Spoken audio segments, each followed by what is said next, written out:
My dear friend, আর তুই কোন হরিদাস পাল?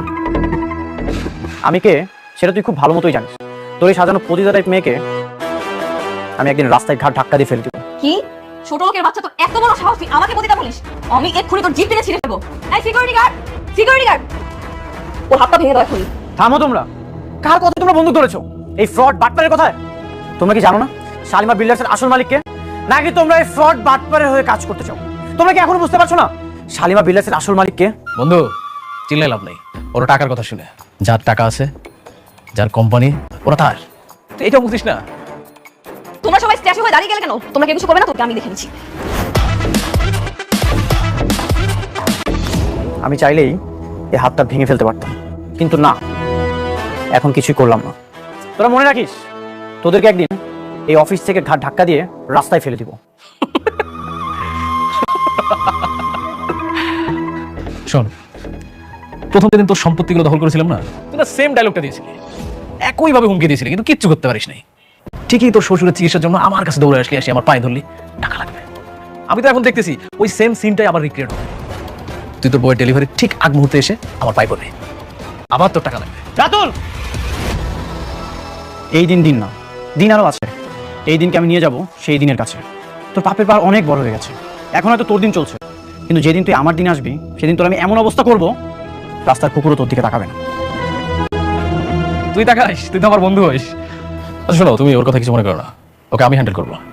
তুমি রিল্যাক্স, বসো। ঠিক বলেছো। এই বসো। আসসালামু আলাইকুম দর্শক বন্ধুরা, সবাই কেমন আছেন? আজকের রিভিউ হলো গরিব ঘরের রাজপুত নাটকের 30 পর্ব।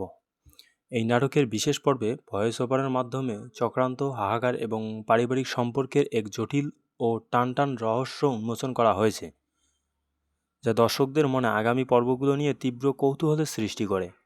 কাহিনীর শুরুতেই আলতাফ সাহেব যেভাবে মেঘলাকে তীব্র ভাষায় আক্রমণ করে বস্তির মেয়ে, লোভী ও ফেক বা প্রতারক বলে অপমান করেন, তা যে কোনো মানুষের হৃদয় ভেঙে দেওয়ার জন্য যথেষ্ট ছিল।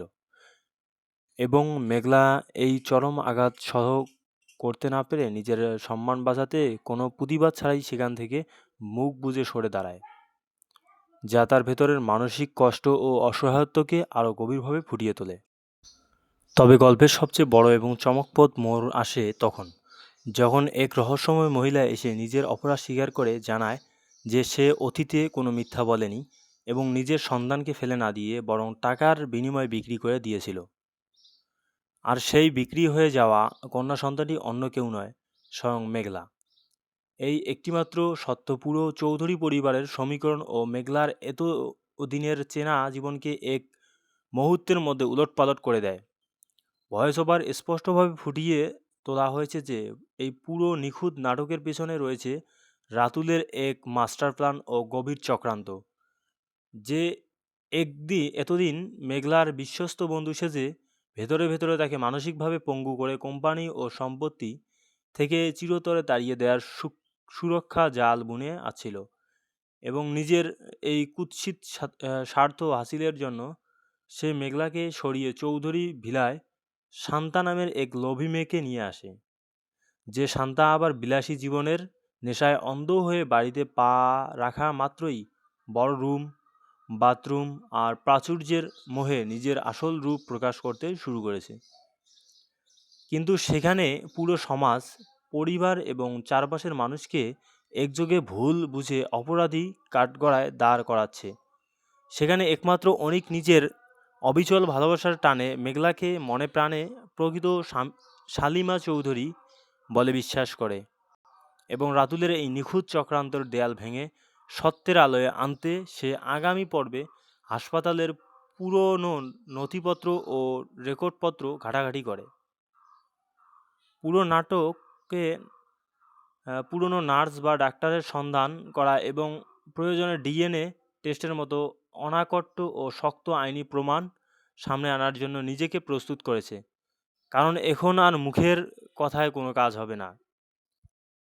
কাহিনীর সমান্তরালে বৃষ্টির চরিত্রটি মানসিক যাতনা ও করুণ পরিস্থিতি দর্শকদের গভীরভাবে স্পষ্ট করে, কারণ সে মনে মনে বুঝতে পারছে যে অনেক শত চেষ্টার পরও মেঘলাকে তার মন থেকে বিন্দুমাত্র মুছে ফেলতে পারেনি, এবং নিজে কখনো মা হতে না পারার চিরন্ত অক্ষমতার কারণে সে নিজের স্বামীর উপর জোর দিয়ে কোনো অধিকার দাবি করতে পারছে না, যা তার জীবনের একাকিত্ব ও নিঃসন্তানকেই এক মর্মস্পর্শী সংলাপে রূপ দিয়েছে। সামগ্রিক এই পর্বটি লোভ, ক্ষমতা, সম্পর্কের টানাপোড়েন এবং এক মেয়ের নিজের অস্তিত্ব খোঁজার এক দীর্ঘ লড়াইয়ের গল্প, যেখানে রাতুল ও শান্তার এই অপবিত্র জোটের ভবিষ্যৎ খুব অন্ধকার এবং খুব শীঘ্রই ক্ষমতার ভাগাভাগি নিয়ে তাদের নিজেদের মধ্যেও বড় ধরনের ফাটল ও ঝামেলার তৈরি হওয়া স্পষ্ট ইঙ্গিত পাওয়া যাচ্ছে। তাই শেষ পর্যন্ত সব বাধা পেরিয়ে অনিক মেঘলা হারানো সামাজিক মর্যাদা ও সম্মান ফিরিয়ে দিতে পারবে কি না, এবং মেঘলার মা বাবার লুকিয়ে রাখা আসল রহস্যটি কোন দিকে মন নেয়, তা জানার জন্য দর্শকদের আগামী পর্বগুলোর দিকে গভীর আগ্রহ নিয়ে তাকিয়ে থাকতে হবে।